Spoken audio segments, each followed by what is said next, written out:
Capítulo 18 do Evangelho, segundo o Espiritismo, é dedicado à compreensão de uma das mais belas bem-aventuranças. Bem-aventurados os que têm puro o coração, porque verão a Deus. Mateus 5:8. Essa não é uma promessa poética de Jesus, é a revelação de uma lei espiritual. A promessa de ver a Deus está diretamente vinculada a uma condição interna, a pureza do coração. Surge então a pergunta essencial: o que é verdadeiramente ter um coração puro? Parece uma pergunta simples, mas a resposta nos conduz muito além das aparências.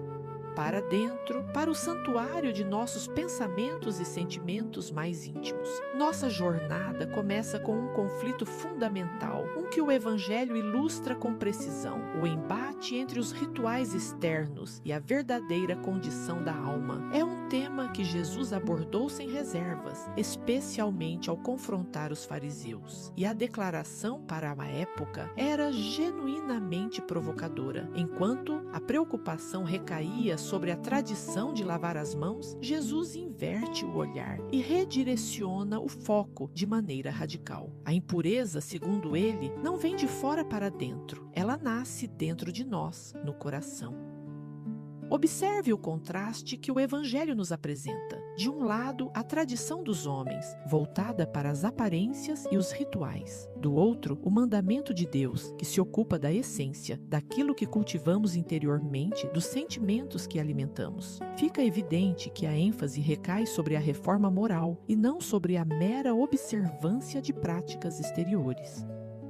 O que seria então a verdadeira pureza? Segundo o Evangelho, o texto a define como um estado indissociável da simplicidade e da humildade. Ela exclui toda forma de egoísmo e orgulho, revelando que a grande batalha pela pureza não se trava tanto em nossos atos, mas no campo de nosso pensamento.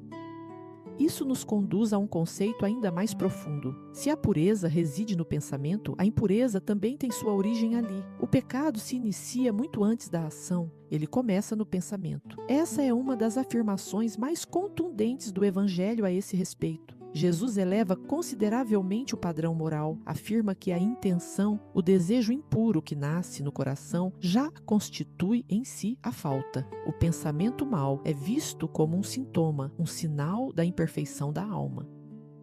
O que há de brilhante nessa análise é que não se trata de uma divisão simplista entre bem e mal. O Espiritismo propõe uma gradação, uma jornada de progresso. No mais elevado grau, encontra-se a alma que sequer concebe a ideia do mal. No estágio intermediário, a alma que ainda luta. O pensamento mau surge, mas é repelido. E na base, aquela que pensa no mal e ainda encontra prazer nisso. Essa gradação demonstra que a própria luta contra os maus pensamentos já é, em si, um sinal de avanço espiritual. Se a pureza é algo tão complexo, por que Jesus utilizou a criança como seu maior símbolo? A frase, deixai vir a mim as criancinhas, é muito mais do que um gesto de ternura, é uma chave para a compreensão da pureza.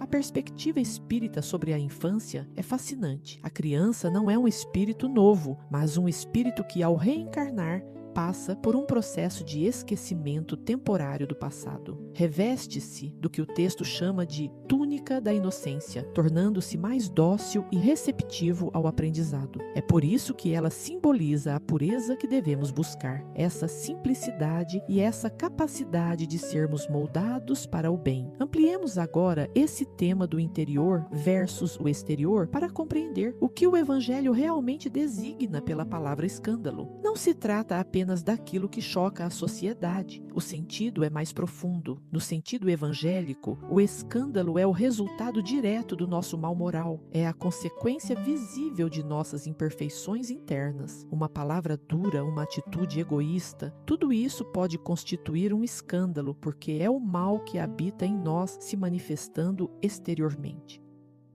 Quando Jesus fala em cortar a mão ou arrancar o olho, não se trata, evidentemente, de um chamado à automutilação. É uma metáfora de grande força. Significa que é preciso ir à raiz do problema e extirpar a causa do mal. Os sentimentos impuros, o orgulho, o egoísmo que geram os escândalos. É como realizar uma cirurgia na alma. Toda essa jornada interior nos conduz a uma conclusão surpreendente, quase paradoxal sobre a visão. E se a verdadeira luz não fosse aquela que nossos olhos físicos conseguem perceber? Uma citação atribuída ao espírito de Vianney inverte completamente nossa percepção. A visão física pode ser fonte de escândalos, de desejos que nos desviam do caminho. A ausência dela pode, paradoxalmente, abrir os olhos da alma. A ideia, segundo essa leitura do Evangelho, é que a cegueira pode ser uma bem-aventurança, uma expiação que fecha a porta às tentações do mundo e, ao mesmo tempo, abre uma janela para a vida espiritual. Isso permitiria uma conexão mais direta com Deus, sem as distrações que a visão física frequentemente nos impõe.